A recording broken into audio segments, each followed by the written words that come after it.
Welcome back. I'm Brandon, the HBAR Bolt. Now, I'm going to be doing this one on my own again as Zep is in Blockchain Paris. Hopefully, when he gets back, he can give us a full rundown of everything that happened there. I do want to be clear, I do some contract work for the HBAR Foundation, but I don't do these weekly updates in any official capacity. I'm just coming to you personally to give you the latest in the Hedera ecosystem. And as always, none of this is financial advice. Use it for entertainment or educational purposes only.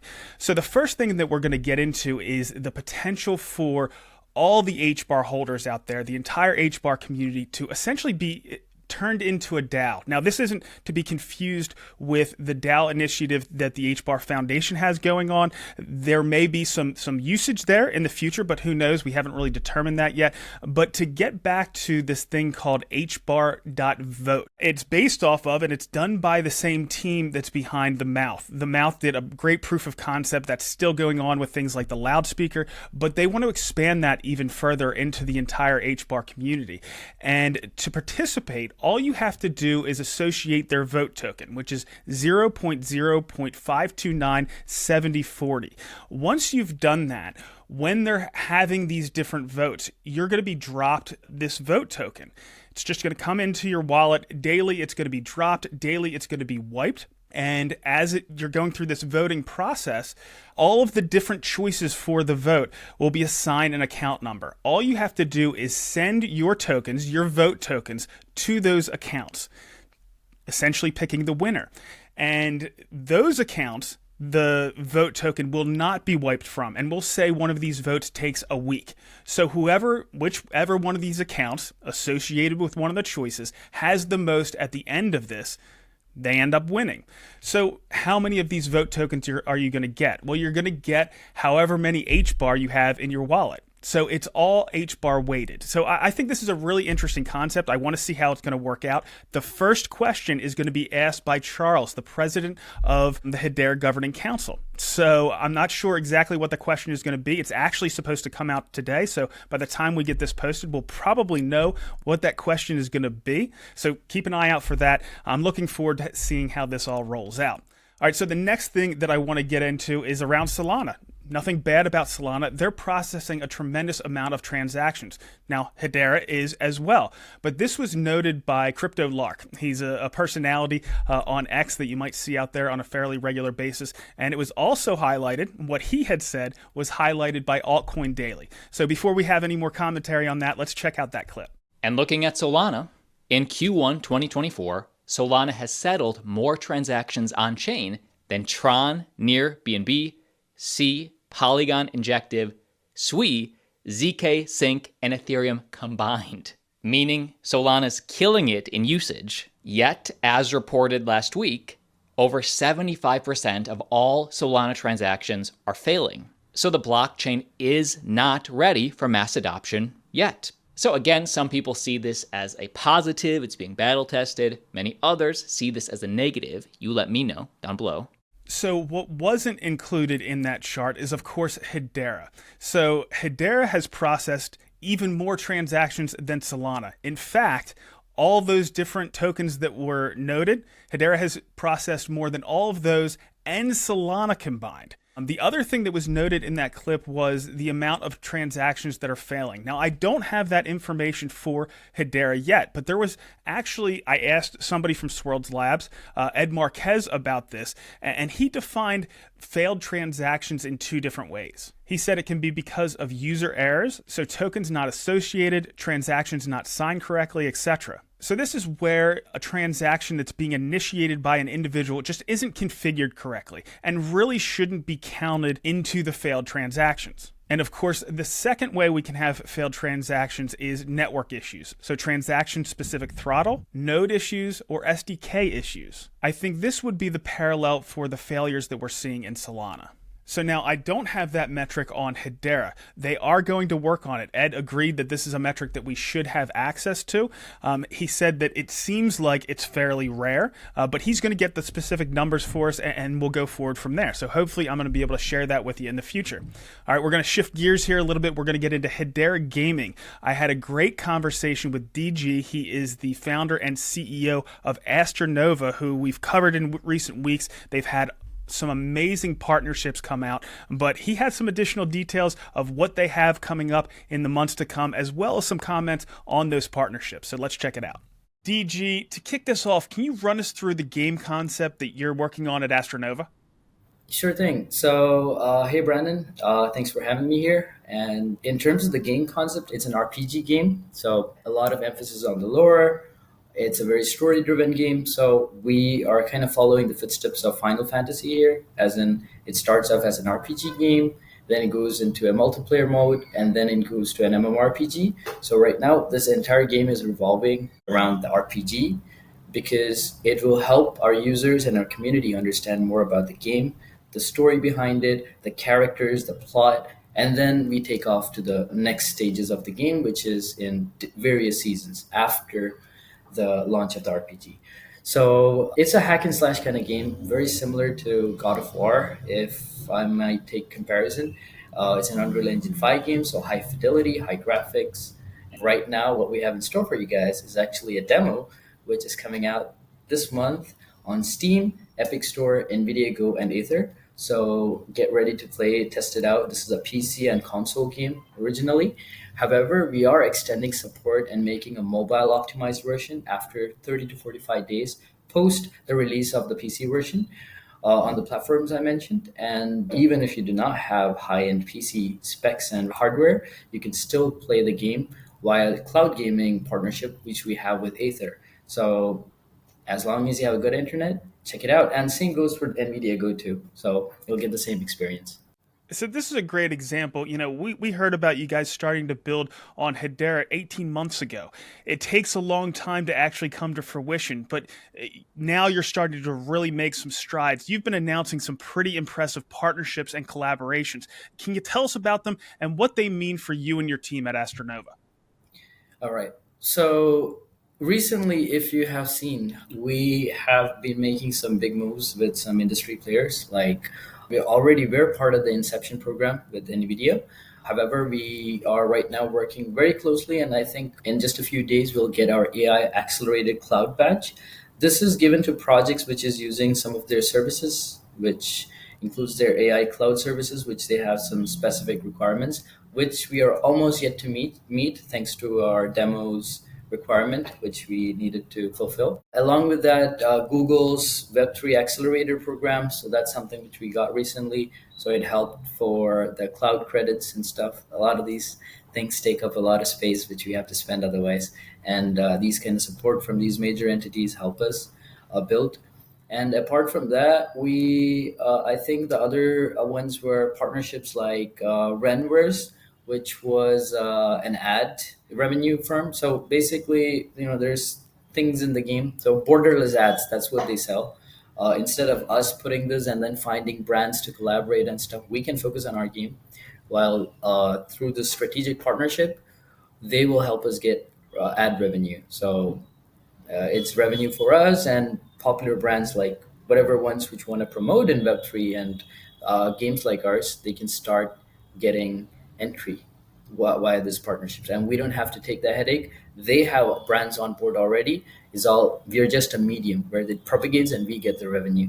So we can focus on what we are good at, that is building a good game, a good experience, while they do their part and we get revenue. It's a mutual revenue share model there.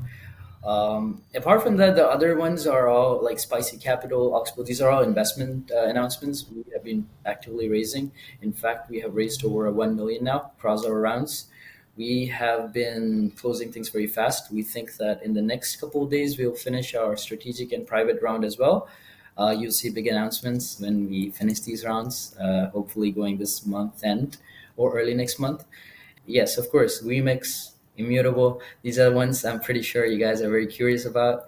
One thing I want to make it very clear is you guys don't have to worry about us leaving. It's still a Hedera game. It's still a Hedera project. I know that this might be the main concern many HBARbarians are concerned about. We are not leaving that part, and no way are we going to abandon our community, which stayed with us. The thing is, now as a game, we have to look we're giving support for other chains.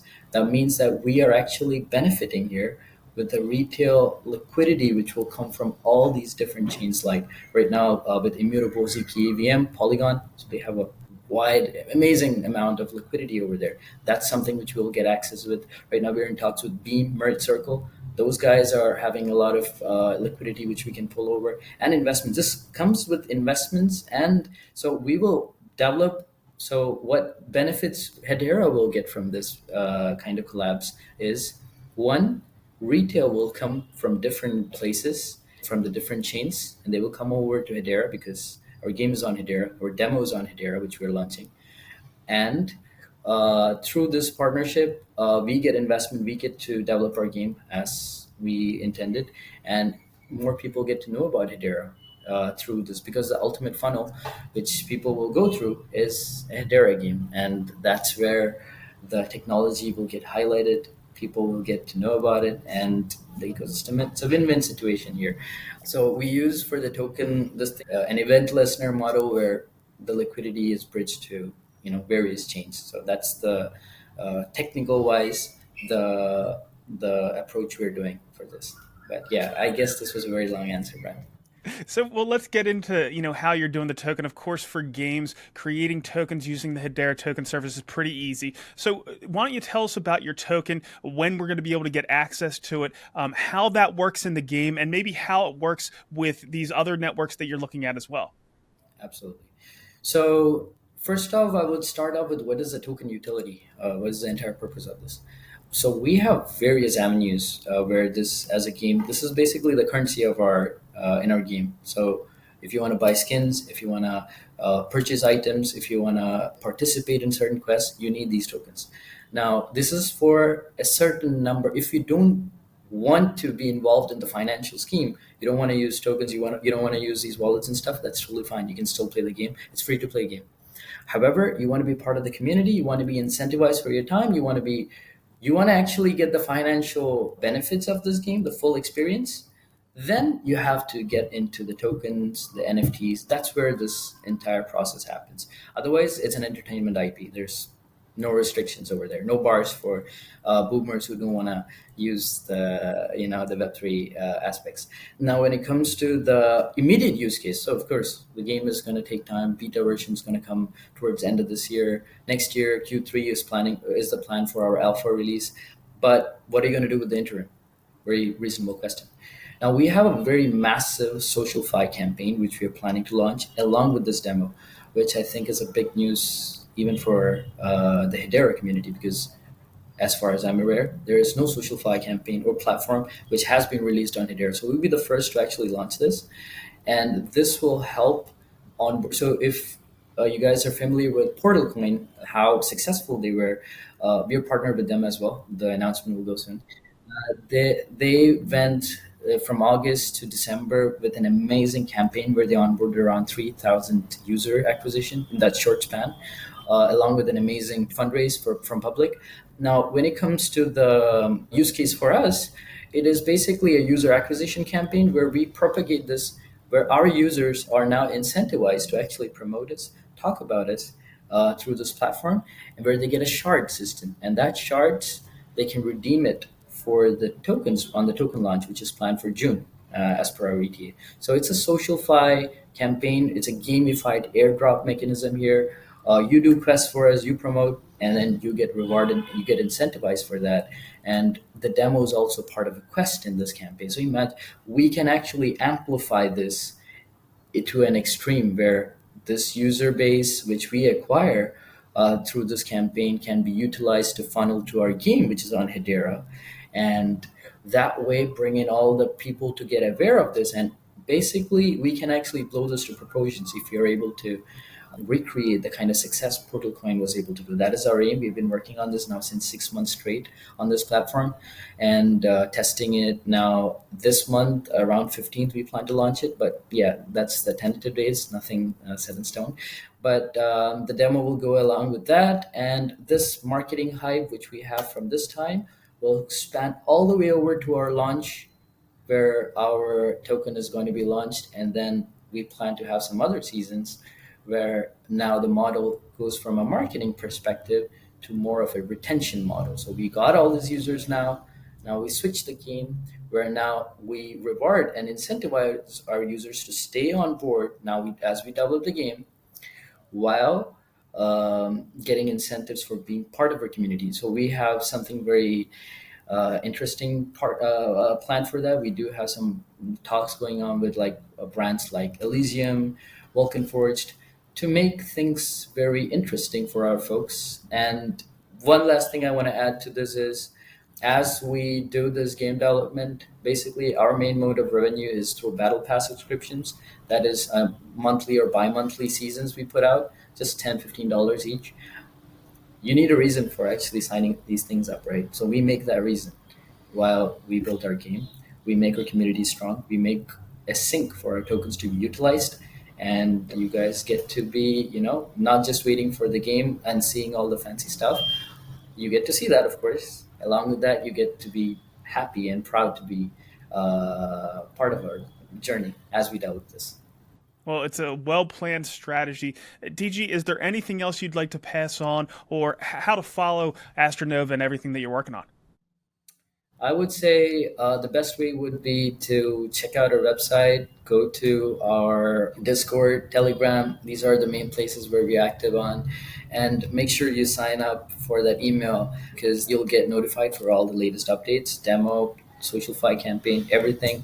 And the best part, I forgot, one alpha. We already partnered with Headstarter for our public launch, so our Hedera community can definitely go there and take it. There is also a public round which we are planning prior to the token launch, which we'll be pushing out. That public round will give all the people who actually, all the users who, now there's different tiers of getting guaranteed allocation and getting a probable one, but not going into detail there. But if you guys are interested, if you want to be part of the Astra Nova token launch and get in on some early tokens, you can look forward to a public community race, which will come sometime in May. So that's the last thing I want to say. Yeah. Very exciting. Congratulations on all the success you've had to this point, and we can't wait to play your game. Absolutely. Thanks, man. Now, I had some good offline conversations with DG as well. I think we should be really excited about what they're building. And we, of course, have that demo that's going to be coming up. We have their token launch that's going to be coming up in a couple months. So I really want to participate in everything they have going on, because it seems like they're hitting on all cylinders. But of course, we have a lot of other gaming teams as well. The most respected figure, or one of the most respected figures, is Michael Mumbauer, and for good reason. He is a former executive at Sony PlayStation. He is working on creating a AAA game within the Hedera ecosystem. That takes a long time, but they are still staying engaged with the Hedera community with various other things. And we heard about the fact that they're going to have some smaller games that come out as well to kind of tide us over. But what I wanted to highlight was some positivity that he came out with. And we need that right now in the Hedera ecosystem. I had a gaming space this past week. We had Legends of the Past, we had Lithos, and we had Earthlings on there. And Michael, because of a little bit of a conflict, he was late to coming. But when he did show up, his comments almost made me emotional, and I'm not an emotional guy, but it was something that I really think everybody should hear, specifically pointed toward another team. But let's check that out. I think the first thing I'd like to say, just in general coming on, I want to congratulate the Earthlings crowd. I see a bunch of Earthlings guys. You guys have had an amazing mint. And I'm extremely impressed by all the stuff you're doing with the community. I think the project is an inspiration to the entire Hedera ecosystem, and they just deserve so much credit, frankly. So I just want to start there saying it's so impressive, and I love being in the same ecosystem with you all. And that's not to say anything from anyone else. Legends of the Past, you guys are all doing amazing things. It's just that what you guys pulled off recently was so inspiring, and I'm just it's great. It's really great to see the ecosystem come together. It's an incredibly inspiring project and a positive project, and so I'm excited to see the journey you all go on, and happy to support it. And I also want to thank you for taking the rent CPU cards and bringing them out to your community. I think it's so cool when the community engages together. I think that one of the biggest challenges of all of this stuff is that you can't truly build anything in an island alone. and you have to work together with the great projects that are on it, and they have to be willing to cooperate alongside each other in kind of an altruistic fashion, or it just doesn't work. And so Earthlings is, I think, one of the leading projects doing things that are amazing for them, but also doing things for other projects, which is incredibly thoughtful. And I want to just say thank you to you guys for doing that. It's really super appreciated. So, like I said, because of Michael's experience, because of what he's trying to build, and he's very eloquent, because of all those things, he's very respected in the space. So when he says things like that, trying to bring our community together, it's something that should be repeated, and that's why I wanted to highlight it. But we have plenty of games that are building. Of course, we cover Legends of the Past all the time. Vavel is doing a great job, and we've covered them in the past. Reality Plus, because Reality Plus is working with brands like FIFA with Own the Zone. They also had Road Code, the biking game, and most recently they've been working with the BBC with Doctor Who Worlds Apart. And that's starting to see some real traction. We're seeing that starting to pop up when we do our network analysis. So that's great to see. The one that probably doesn't get as much credit as it deserves is Not a Slime World, the Nada team. They are a Korean team, and the reason why we don't hear about them as much as we probably should, considering the success that they're having, is because there's a language barrier there. So I can't just have them on for an interview. We can't have them on a space, but I do want to figure out how we can cover them a little bit more thoroughly. So I've actually asked for like a transcript or something like that with all the latest information of what they have going on, so maybe I can read it off and let you guys know what they're doing. But they are catching fire as far as their NFTs, their fungible tokens, and the usage of their mobile game. So I'm loving what we're seeing there. All right, so finally, off the boat, we are going to get Rob back for Shark Bites. We had some great questions from the community. Keep those coming. But in the meantime, we had some great ones that we answered this week, so listen in. Rob, welcome back. It looks like your trip to the Bahamas was amazing. How was it? It was really amazing. Thanks, Brandon. Yeah, really delighted to be back, but made so many memories, loads of images, and as you saw, I think we had lots of shark action. So that's my happy place. Absolutely. So we're going to get into the community questions here in a second, but to start, do you have any insights on Hedera joining the Australian Blockchain Alliance, considering it's in your backyard? Yeah, well, it's called Blockchain Australia. It's the industry body for within Australia. It's been going for maybe 10 years. In fact, actually 10 years, because it's our 10-year anniversary. I'm on the board. We serve 2-year terms, and I've been on and off the board over that period. It started just to represent the digital currency exchanges in Australia, of which there are many. But over time, it's grown to represent the wider community, so grassroots, from everyone from kind of Bitcoin maxes all the way through to corporate and professional services interested in blockchain and DLT. The association, it's run as a member association, so Hedera joining it as a member association member is great, because what we do as an association, as a business, we lobby government, we educate and set policy, we represent the blockchain industry within Australia, from a professional services, from a corporate, from a startup, and from an individual members basis. So it is the peak body for Australia on all these things, Web3, and growing wider into the digital economy, growing into the alignment with government policy, and seeks to further all the members' interests within Australia and beyond, through the kind of trade associations that we have with the GBBC, the Global Blockchain Business Council, and our sister organizations across the world. So it's a pretty good organization to be part of for Hedera, and obviously I've advocated and supported that membership. Oh, well, that's good to hear. All right, so we'll get into these questions. Mario says, "Hey, Brandon, thank you for all you do for the community. I have a question, or more a request, actually. Could you and Rob make a forecast and do the math on how many transactions per year would be necessary to achieve 5% staking rewards that at the moment there are roughly 23 billion HBARs staked? I think it would be a fun thing to play with." So, Rob, to start, I want to make a few little tweaks here. Instead of transactions per year, I'm going to focus on transactions per second, considering we usually see the transactions listed that way per second, not per year.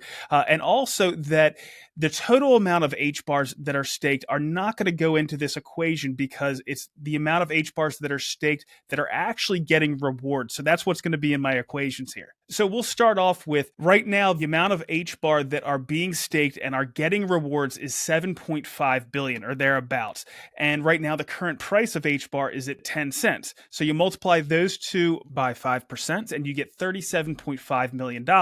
That's how much the staking rewards per year would have to be to meet that 5% requirement. So now the next equation here, we're going to take that $37.5 million divided by the amount of seconds in a year, so 31.5 million seconds, and that gets us to a number of $1.2 of revenue per second to be paid out to meet that 5% reward. But of course, all the fees don't go to staking rewards. Only 10% goes into account 800 for staking rewards. So for the total fees, we would need to multiply that by 10 to get us to $12 per second. The next thing that I want to touch on is that not all the fees are created equal for different transactions. We have transactions that are fairly high value, so 5 cents per transaction. We have account creations, token associations, and smart contract calls all fall into that. And you would have to have about 240 transactions per second to reach that $12 per second. Now, there are very low value transactions as well. So HCS transactions and token transactions are only 1/100th of a cent, so 1/10,000th of a dollar. You would need several shards to reach that. You'd need 120,000 TPS to reach that number. But there's also transactions that are much higher. You have $1 transactions to create tokens and create new smart contracts. So you would only need 12 TPS to reach that. So, Rob, of course, there's going to be a mix of different transactions in those. So it's not going to be those straight numbers. So it was a little bit more complicated than I think the person was wondering there. But, it is possible to reach those kind of values with one shard. But I think when we do get around those numbers, we'll probably have multiple shards, but time will tell. Rob, do you have any thoughts on that one? Yeah. It is quite a complex a set of conditions that, and obviously lots of different variations on those conditions to achieve this 5% notional reward level. I think you're absolutely right. The mix of different types of transactions are going to drive that increase in revenue. We're seeing the use cases that are now coming are actually becoming more complex. We were only seeing HCS transactions, a year or so ago, and now we're increasingly seeing more token transactions. The HTS token economies that projects are bringing to market are quite incredible and very varied. So that gives us, that's a 10x increase on the revenue associated with HTS as opposed to HCS. So as we get that mix, the maturity of those projects, the increase in use of smart contracts as well, and the increase in account creations and token associations and all the higher value type interactions with the network, the revenue of the network will grow. So that's one kind of evolving space. And I think uniquely in Web3, Hedera has that mix of different services. So the very sophisticated use cases are available to be deployed into Hedera. And the components, the building blocks, the Lego bricks, if you like, of all of those things are now coming together. And success breeds success. So one great project will drive the ideation and the innovation of another, which is great. All supported by open source and reusable components. So I think we'll get increasingly complex use cases deployed, and that will drive a lot more revenue for the network, which will drive this number up.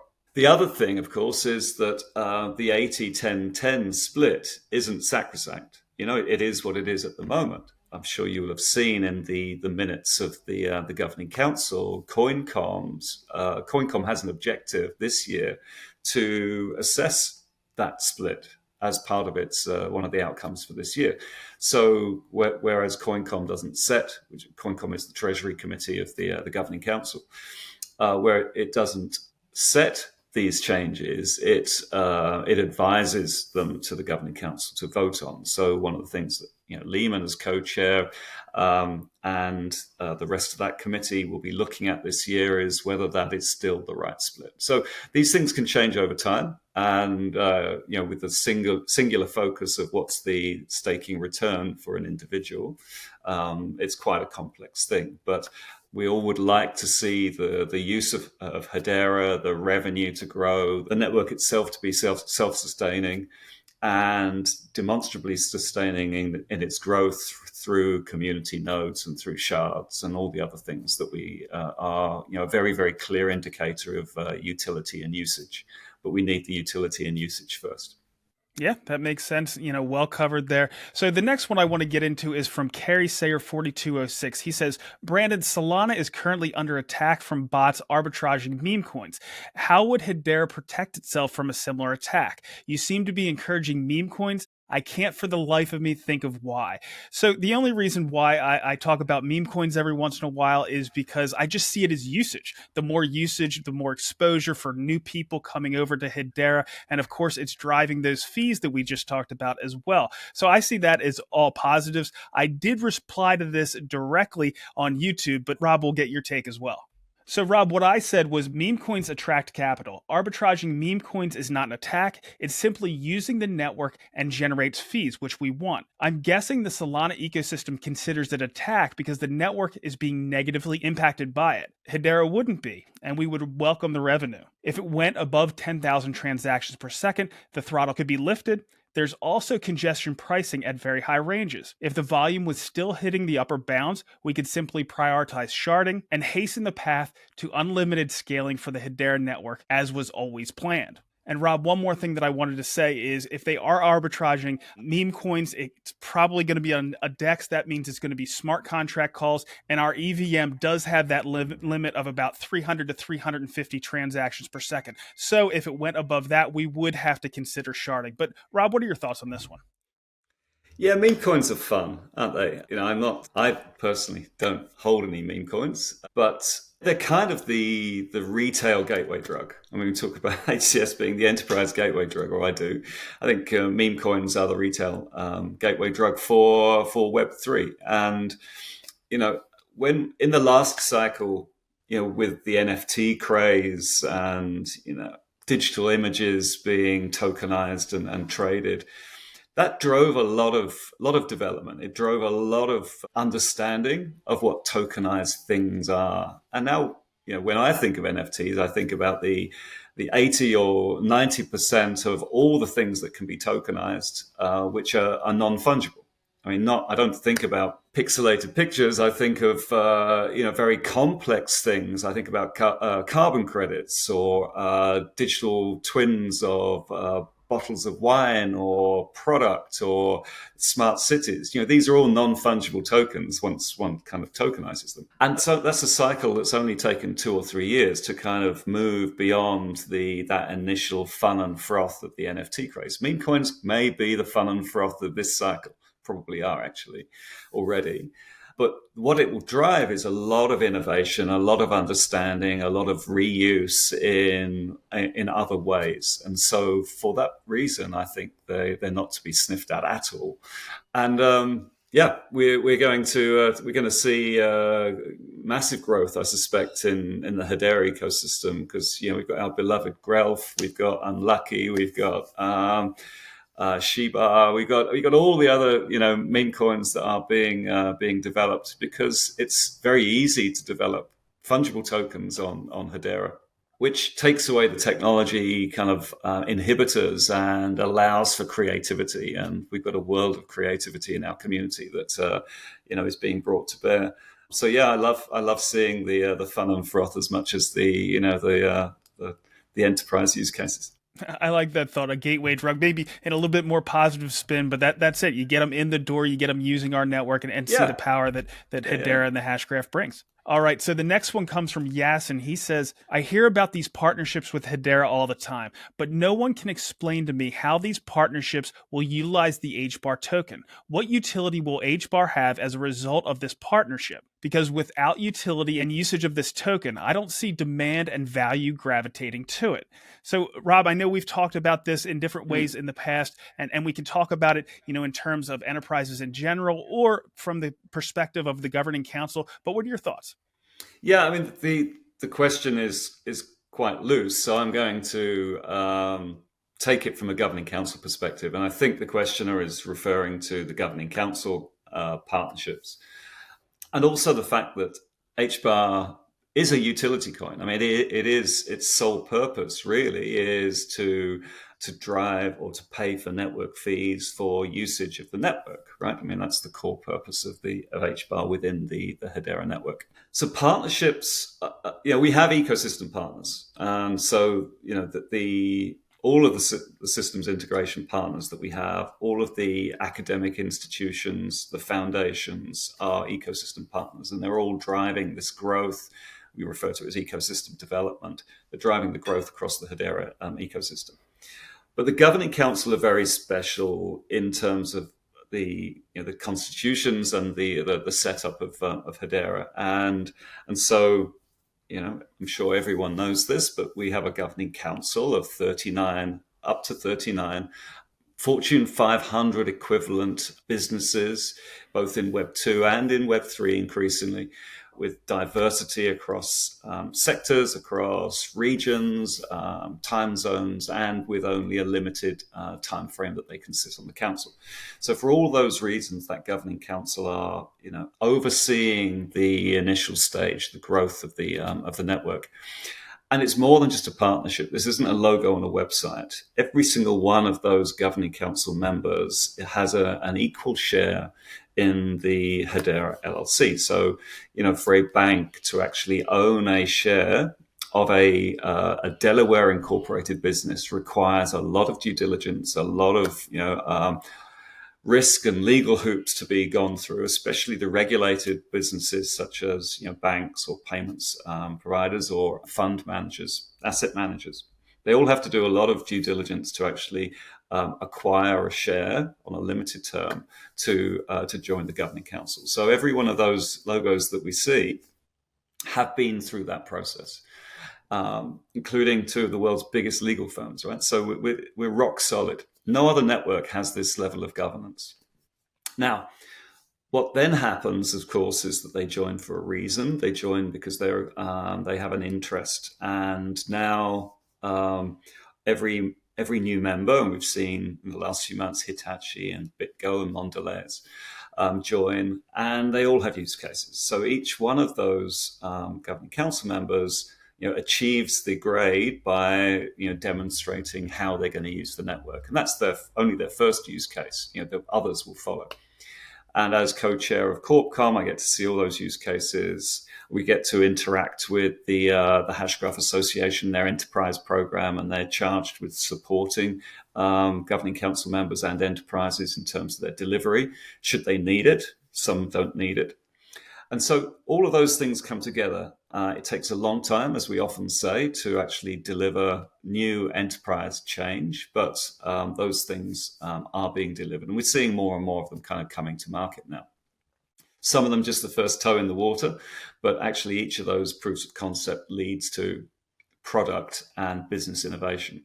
All of that comes together in terms of that utility that we started with. So, HBAR is necessary to be used to interact with the network, and that drives the utility, drives the revenue we talked about earlier, and ultimately drives the growth of the network into more shards and community nodes and everything else.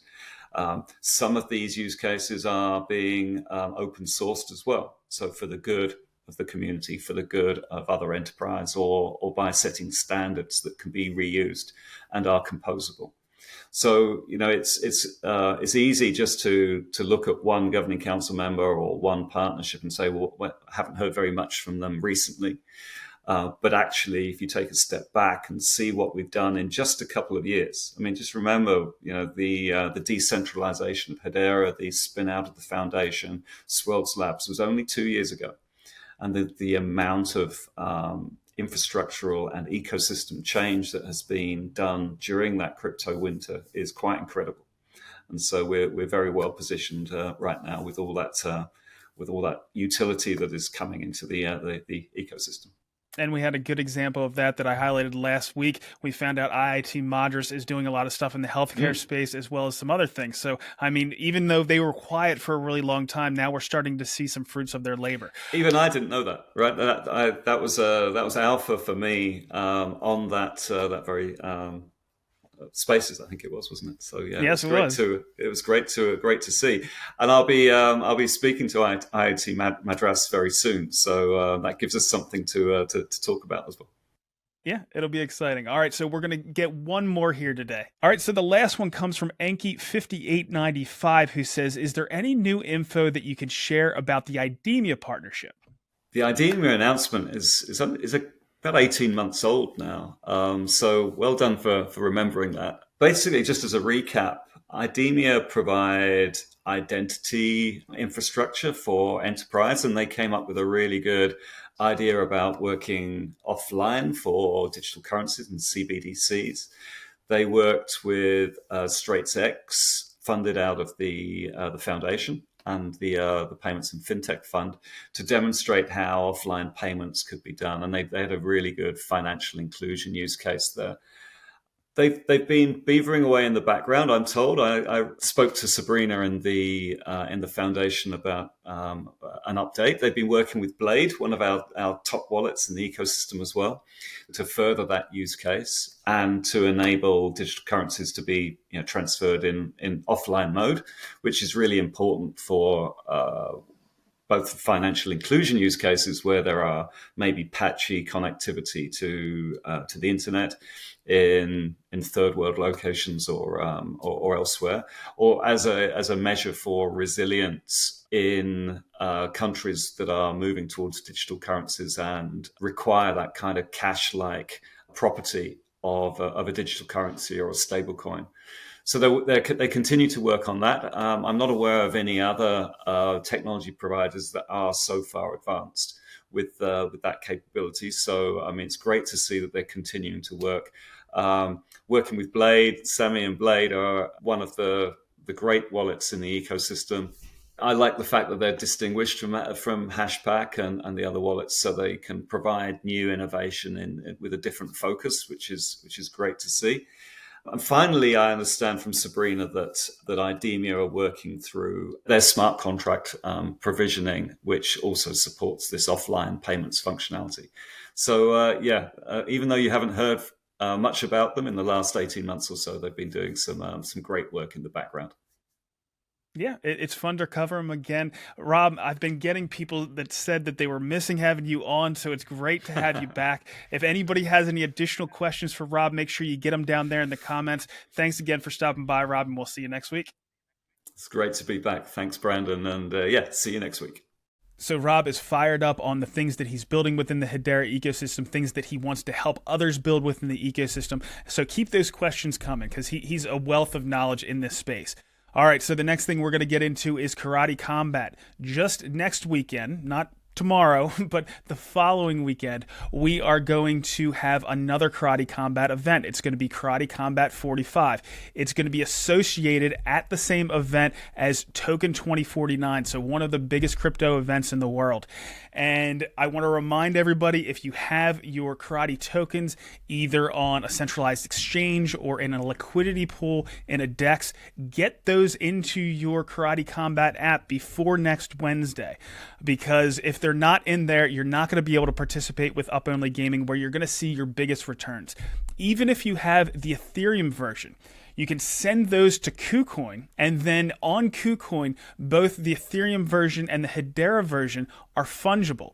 So you'll be able to send your Ethereum version to KuCoin and then remove the Hedera version to your wallet. So that's a great way to shift over between networks there. The last thing I want to touch on when it comes to Karate Combat is President Awesome was on the DraftKings podcast with somebody that's been covering the MMA space forever. He's probably the biggest journalist in the space, but President Awesome had some pretty good insights into exactly what Karate Combat does and some rule changes that are coming up. So let's look at that.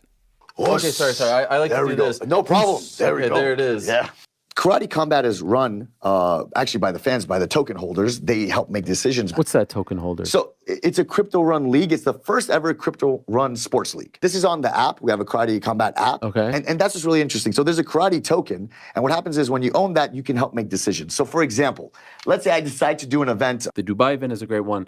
Now, this Muay Thai versus karate matchup, we're allowing the Muay Thai guys to wear their Muay Thai trunks. You know, just to show the difference, right? I like that, yeah. And it's a modified rule set. We're allowing certain things to make sure that the Muay Thai guys are comfortable. Actually, could I demonstrate with you a rule set? And we'll leave this to the token holders. Here's an example of how the token's so cool. So please, can I borrow you? Oh, yeah. Yeah. So before, we weren't allowed to clinch a guy and land strikes. Yes. This wasn't allowed. Okay. And it caused a lot of break in the action, and the Muay Thai guys are upset. They're like, dude, you want us to do karate versus Muay Thai, but you're not going to allow us to use a Thai clinch? So we're going to go to the token holders. They're going to decide. My pitch is, if you're holding the neck, as long as you're striking, let them do it. Now, if you're clinched and holding, break it. But as long as you're striking. And you could just make these modifications. That's the power of my presidency. Yes. I pitch it, but at the end of the day, it's the token holders that I'm speaking for, so they have to support me. Fans want to be able to make decisions, and instead of them being angry, now they're involved. It's time to settle the score once and for all. April 20th, Dubai. Get your tickets now. I literally cannot wait for that event. It's going to be a blast. Now, I'm not going to be at that one personally, but I am going to be at the following one, Karate Combat 46, down at Consensus, which is also going to have the influencers fighting. So that's going to be fun to watch. I have a few things that I want to congratulate. Number one, we are seeing continued support for Hashport, the native bridge within Hedera. So congratulations to that team. Also, congratulations to Hedera in general. Hedera wins essentially the March Madness. They set up a competition between all these different teams, and we've won on a consistent basis. Big part of that is probably because the Hedera ecosystem is focused on it. So it's good to see Hedera pull off and win that event once again this year. And next up, we are going to shift gears into identity and the World Economic Forum. Charles had some things to say about this, but the full report on what they're doing was done by Nilmini Rubin, and I suggest you read that entire thing. But Charles had a post on X where he went through the highlights. He said, the metaverse is evolving. It's far more than the virtual worlds and 3D donkey avatars who shoot fireballs. At Hedera, we're pioneers in the next version of the web, shaping the future of these digital and virtual worlds alongside the WEF. And he answers, why does this matter? Identity redefined. In the metaverse, who we are goes beyond the physical, opening up new ways to express and connect. So what does that mean for you? New digital IDs. We should have the ability to access a world of experiences with a unique digital identity. Inclusivity at the core. Representation and inclusivity are not afterthoughts. They are foundational to ensuring a metaverse that truly works for everyone. And what is Hedera's role? Our collaboration with the World Economic Forum is a commitment to a metaverse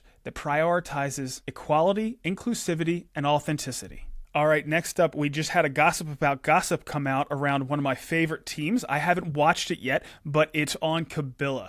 I'm going to check it out this weekend. I suggest you do the same. They always do a great job, and of course, Zenobia does as well. All right, shifting gears here again, we're going to get into vrJam. Now, I know there's been a lot of contention around vrJam. I think there's a lot of miscommunication and misunderstanding, but I was excited to see them come out and announce an HBAR-weighted airdrop of $250,000 worth of their token.